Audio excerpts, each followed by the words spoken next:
네, 안녕하세요. 아직 오래간만에 이 남북관계에 관련된 세미나에 오게 된 것 같습니다. 특히 중요한 수론자를 만들어주신 현대경제연구원 사망관입니다. 서울경제신문에서 감사드리고요. 통상 제가 근래 이렇게 남북관계 하는데 이렇게 많은 분이 오신 세미나는 잘 흔치 않았던 것 같습니다. 그래서 아마 정권 결정기에 그다음에 여기 계신 분들이 많은 분들이 이 남북관계 한반도 문제에 대해서 고민을 하고 계시는구나 이런 생각 다시 한번 갖게 됐습니다.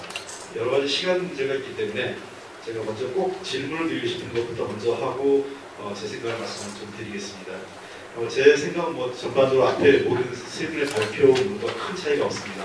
대단히 개성하다 이 경쟁력도 있고 발전 가능성도 있고 앞으로도 우리 한반도 남북관계 미래에 상당히 중요한 가치가 있다는 걸 다 동의합니다.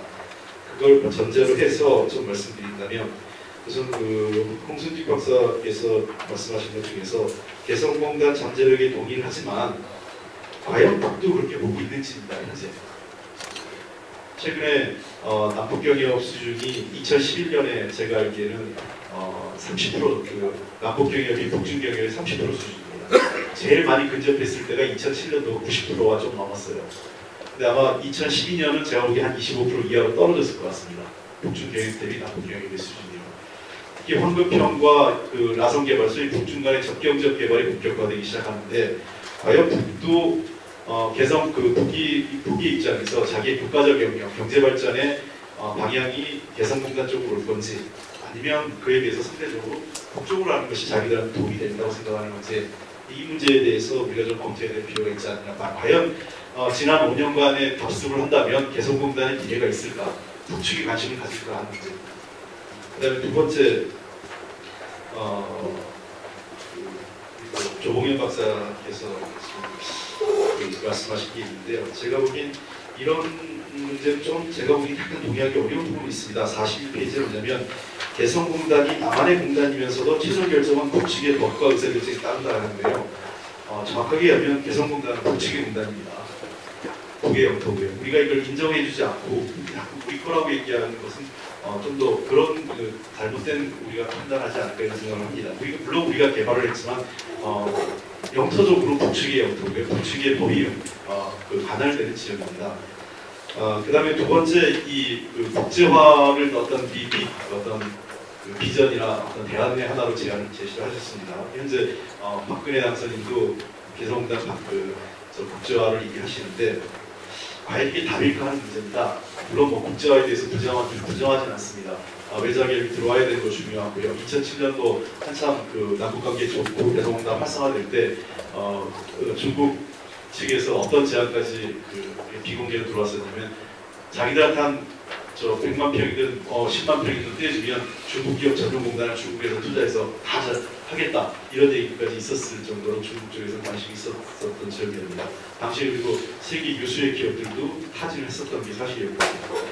근데 제가 얘기하는 말씀은 자칫 국제화란 말이 남북관계가 정상화되지 않고 있는 상황 속에서 그다음에 여러 가지 부담이 있는 속에서 우리 한국 정부가 자신의 책임, 그러니까 개성공단을 좀 더 개발해야 되고 주도적으로 개발해야 되는 책임을 회피하기 위한 수단으로서 국제화 카드를 들고 나온 게 아니라는 겁니다. 그리고 과연 우리가 그런 카드를 들고 나왔을 때 북측이 대응인데 거꾸로 북이 이걸 받아서 좋다. 그러면 이제 그동안 민족 사업이라는 측면에서 김정일 위원장과 정정 회장, 그다음에 김대중 대통령 간의 합의를 다 떠나서 그냥 그런 남측의 우월적 지위를 다 그럼 배제하고 남측도 그냥 원어브댐이 되는 거죠. 일반 남측 기업들도 일반 해외 투자가로서 대우하겠다. 라고 했을 때 과연 그런 식으로 국제화를 북이 이해하고 추진한다면 개성공단과 우리 경제의 미래에 도움이 될까? 국제화가 하는 문제입니다. 그러니까 저는 국제화라는 것이 딜레마가 분명히 있다고 생각합니다. 이건 저는 그래서 거꾸로 개성공단은 우리 민족 사업을 중심으로 하면서 거기에 국제화가 보조적으로 하는 것이 정답이지 않을까 합니다. 국제화를 전면으로 했을 때 과연 우리의 지금까지 했던 우월적 특권이 유지될까하는 문제에 대한 전략적 고려도 해야 되지 않을까 그런 문제, 이 문제 제기를 한번 해보겠습니다. 자, 그러니까 몇 가지 제 생각을 좀 정리해서 말씀을 드리고 싶은데요. 개성공단이 한 100년쯤 흘렀을 때 어느 게 더 가치가 있을까 가끔 생각을 해봅니다. 경제적 가치가 있을까? 역사적 가치가 높을까? 문화적 가치가 높을까?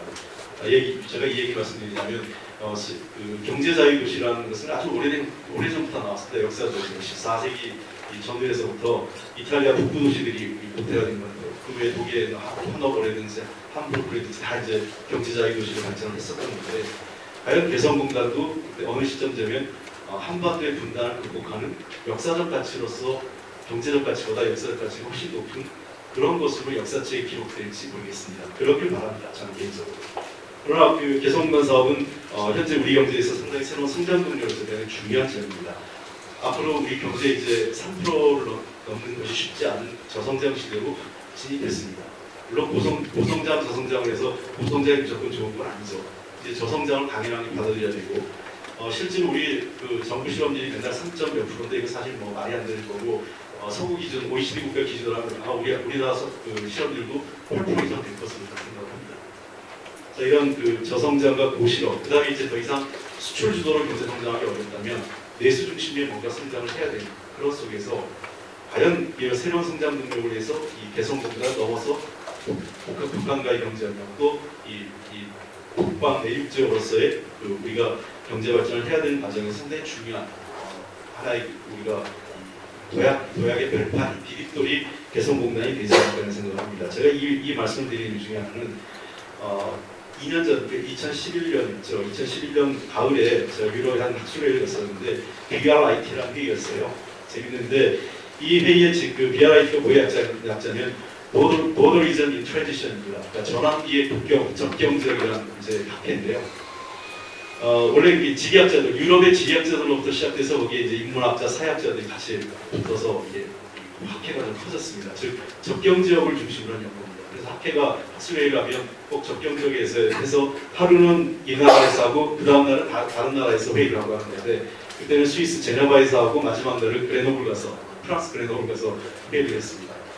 굉장히 그 재미있는데 결국 이제 접경지역이라는 것은 우리가 흔히 요즘 퓨전 문화라고 얘기하지 않습니까? 그래서 이 새로운 과거의 냉전 시대라든지 이전 시기에서는 대립과 갈등, 대결의 상징이었다면 이제는 새로운 가치가 만들어지고 혼합된 새로운 가치가 만들어지고 문화와 경제가 창출되는 그 아주 창조적인 쪽으로서의 접경지역이라고 생각을 합니다. 그래서 지금은 우리가 개성공단, 그러니까 산업에 우리가 치중하지만 어쩌면 개성지역은 그걸 뛰어넘는 이상으로 좀 만들어야 될 것 같다 생각을 합니다. 그래서 공단지 단순한 공단이 아닌 R&D 또 문화적 가치 좀 저는 아트와 디자인이 결합된 도시로 개성지역이 발전됐으면 좋겠다라는 것이 아마 그 새로운 21세기에도 더 맞는 게 아닐까 하는 생각을 하고 있고요.